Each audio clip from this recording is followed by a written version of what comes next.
Hey everybody, this is Teslon, and we are in Erlenberg standard mode, south spawn in my VK 2801 for volume 32 of the popular tutorial series, The Lighthouse Presents What Would You Do? This is the YouTube series where at various points throughout the battle I'm going to stop the film, say you've been looking at the map, hopefully you've been looking at the mini-map, paying attention. You're in my tank now. What would you do? Then after a short pause, I will tell you the decision I made and why I made it. And you can see how at least your decision compares to mine. Not saying mine's right. A lot of times I make bad decisions. In this game, they seem to work out pretty well. We have a lot of TDs, both teams.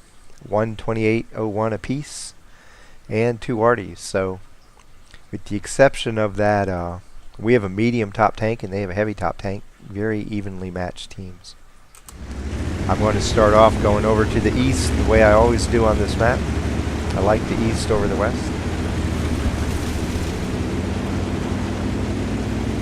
And this game's really a good illustration of what happens if, unlike what normally happens, you actually attack as a team.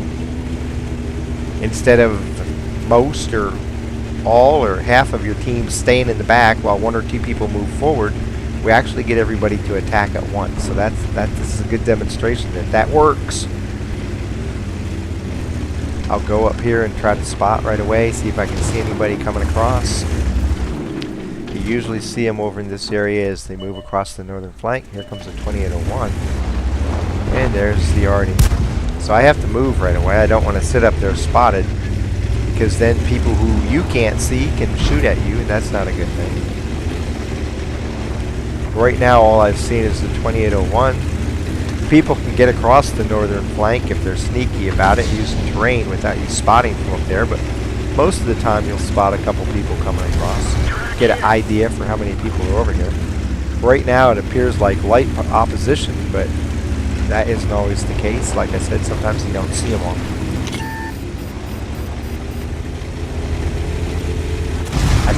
I think right now there's people over here that I can't see. I'm asking everybody to move up. I think we have an advantage, but I want everybody to move up. The medium's sitting back right now. Ah, there's an IKV. I'm going to take a shot and move. He didn't have his gun looking at me. Got an easy, quick kill. I will move up here and see if I can spot anybody else. Oh, there's some more TDs back here.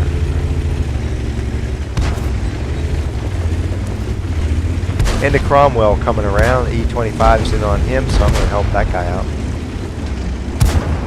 Enemy armor is damaged. Bad decision on the Cromwell's part. He probably didn't know what he was getting into when he came across the ridge there. So we pretty much know what we're up against right here. We got the 2 bigger TDs plus the 2801. Okay, you see the situation. Everybody's moving up pretty well. The E2's a little bit lazy in his moving forward, but at least he's close enough to where he can shoot at people when they expose themselves. What would you do? This is a no-brainer for me. That M44 is thinking that his flank's about ready to collapse, and he's running for it. So I'm going to kill him as he moves across the northern flank. I can move over here where nobody has a shot at me. And this guy's going down. Enemy armor is damaged. Oops. All I did was track him on that shot. This will get him. There we go. I get spotted, I guess, by the E25 sitting over there, so I don't really want to stay where I'm at.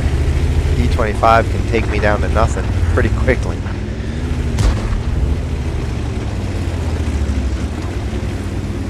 At the same time, we're in a really good position here. We have more tanks than them, and it's just a matter of wearing them down. Now, you can see I'm headed that way, but is this just a diversion? Am I really going that way? Or am I going to swing back on that 2801? What would you do? I'm going that way. I'm staying down here. I want to see if I can get in these buildings and then shoot back I know the RHM is deeper. The 25/2 is over there with the 2801, so I want to see if I can get a couple shots on these guys from their flank. The E25 is a problem because he's hanging out in those buildings behind me, just waiting to snipe me.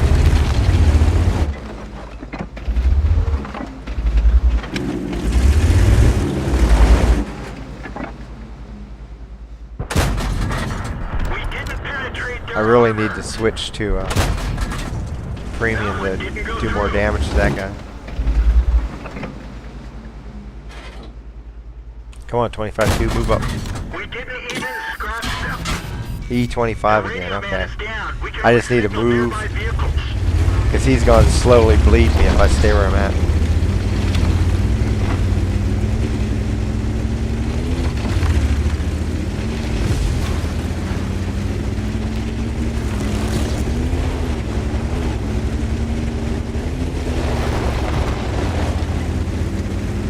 With the RHM dead, T25/2 in the process of dying.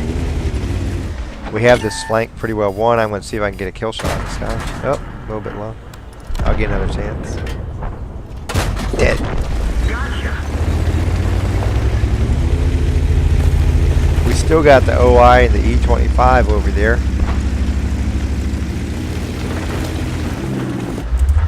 And we're losing our western flank slowly. That our 25/2 is literally doing nothing. He has a kill, so he's doing a little bit, but he hasn't been in a good position to help really a whole lot. Hopefully he can help the AMX with those last two tanks over there. We'll have to keep a watch on that. What would you do right now?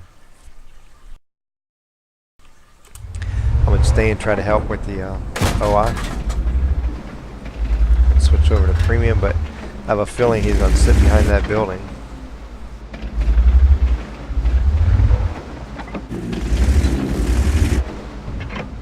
I'm also hoping the E25 will poke out and I get to shoot him a couple times because he's shot at me several times now.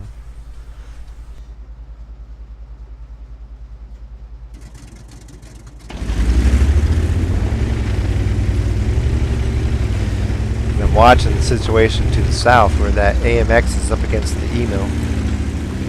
Kind of worried about what's going to happen there because if you notice the 25-2 is moving to the north. He's not helping the AMX at all, which is what I thought he was going to do. So here comes the OI. Let's see if I can get a shot on him.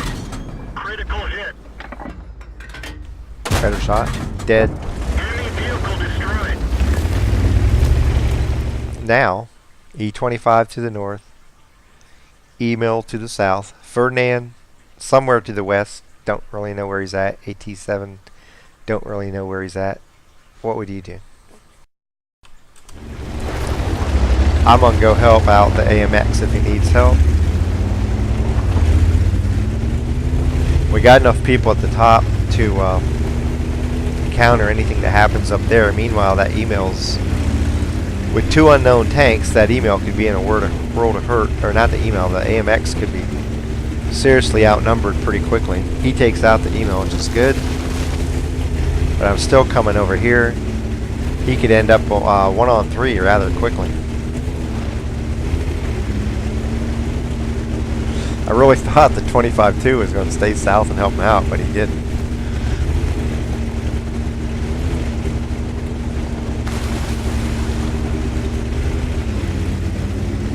There's the E25 up north. Ferdinand's unknown. AT7's unknown. There's the that's the AT7. Ferdinand's still unknown. I'm going to come help with the AT7.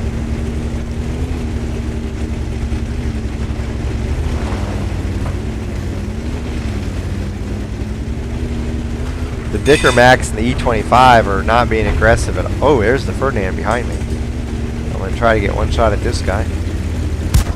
And go high. And he's dead. What would you do? We know the E25's up in here. Ferdinand's right here. We have the E25 surrounded. Where would you go?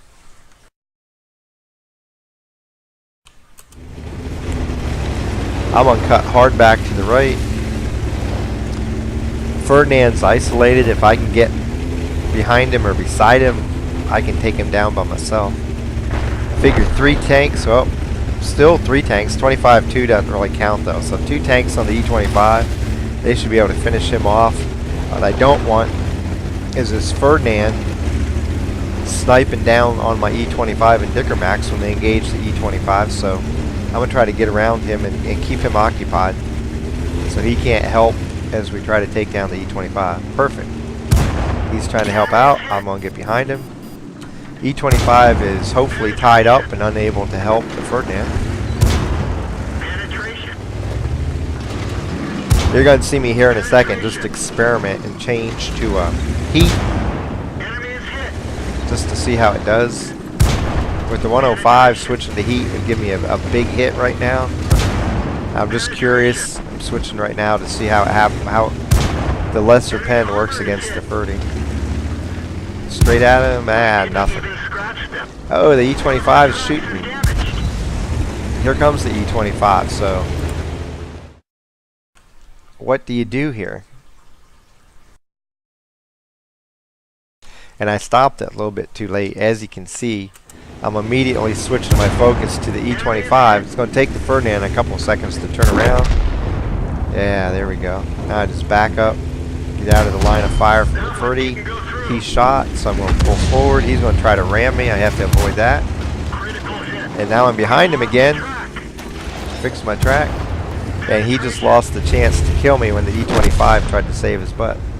Somebody else, the Dicker Max, takes out the 30 and game's over. So, thing there at the end was the E25, because of his rate of fire and his agility, much bigger threat than the 30, who wasn't pointed at me to begin with. So I had to immediately, when he came charging in, I had to switch my focus to him. I got one shot in and somebody else killed him for me. And that gave me enough time still to back up and get out of the line of fire from the 30 and then re-engage the 30. As soon as he fired at me, I was able to pull up and flank him again. So it worked out really well. It's just paying attention to what's going on. I was hoping the E25 would die as he charged in, but they didn't take him out, so I had to readjust my focus to the biggest threat. Most of the time in engagements, people downplay the smaller tank. They think that big gun on the big tank is the immediate threat, when really it's not. If you ignore the little guy flying around you, hitting you over and over and over for 100 points of damage, he can just wipe you out in almost no time. So be aware that the little gnat buzzing you has actually got a big bite if you ignore him. And in this case, with the 30 not pointing at me, he was almost no threat at all at the moment. As a matter of fact, he was no threat at all at the moment, whereas the E25 was a huge threat. Deal with the person who's the biggest threat to you at the moment, not the person who's the biggest tank. It helps you survive fights and it helps you win fights. For this battle, I got 1,829 XP, 1,890 damage, 3 kills, 610, same as my hit points, and assisted damage in 5 spots. So, you can see when we started pushing north, everybody, even though the E2 hung back a little bit, all of our TDs and our medium all moved north to where they were far enough geez. Okay, my mouth is broken here. My kids are laughing at me right now. They all moved far enough north that everybody could help with the attack. Whereas most of the time, you have people hanging back down here. The TDs will all stay back here. The medium will move up, and we find people, and these people can't shoot at them. So what happens? The people that go north end up dying, and now the people down south are outnumbered. If everybody moves together as a cohesive unit, good results. We ended up blowing all these people away. When I got the chance, I moved over here to try to get a shot in from the side. I only think I hit the 2801 once before the E25 drove me off. But as I came back over, I was able to take out the 25/2 on their team. And shortly thereafter, everybody was dead. We were paying attention to the tanks up here. I thought our AMX was going to end up being outnumbered down this way, so I moved down to the south and let our guys up here hopefully finish off who was left, which didn't really work out that way. The E-25 didn't die until almost the very last tank. But and you saw what happened over here with the 30. I chose to come down here because I knew our tanks, as they engaged the E-25, they were going to have this 30 just sniping them, and we would have lost. The 30 would have taken them all out. They took so long to kill the E-25, the 30 would have made mincemeat of them. So with me moving down to the south, recognizing what was about to happen, and being proactive to take steps to prevent it, I engaged the 30, forced him to back off from sniping and deal with me, which he did completely ineffectively because a 30 has no chance against the light scout that gets right up against him. It's a mismatch. So the E-25 came down and tried to help me, but fortunately the people to the north were able to hit him once they got farther away from him. Surprising. They couldn't kill him when they were right up close to him, but they could kill him once he got farther away. So it all worked out well in the end. Again, situational awareness, paying attention to what's happening on the map and looking at the situation, and in just a very short period of time, making a correct decision in response to what you see on the battlefield. If you haven't ever watched it, watch my YouTube on the OODA loop, OODA, and that explains the whole thing of what I did with the 30. He had a decision loop he was making. I got inside his loop, came down here, and made him adjust what he was doing, and he wasn't ever able to get back in control of his OODA loop. He was constantly having to readjust, and it rendered him completely ineffective at the end of the fight. So if you haven't ever watched the film on the OODA loop, it doesn't tell you how to play, but it gets into how a former officer in the U.S. Air Force explains the decision-making process that fighter pilots used in air combat, and it applies to all areas of life, really. Whenever you're in a combative or aggressive situation, be it a company or in a game like this, it explains how successful people think.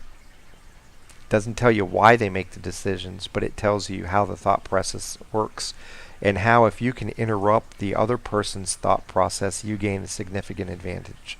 So watch that film if you haven't watched it, from Erlenberg in my 2801, helping my team go on to victory. Happy hunting.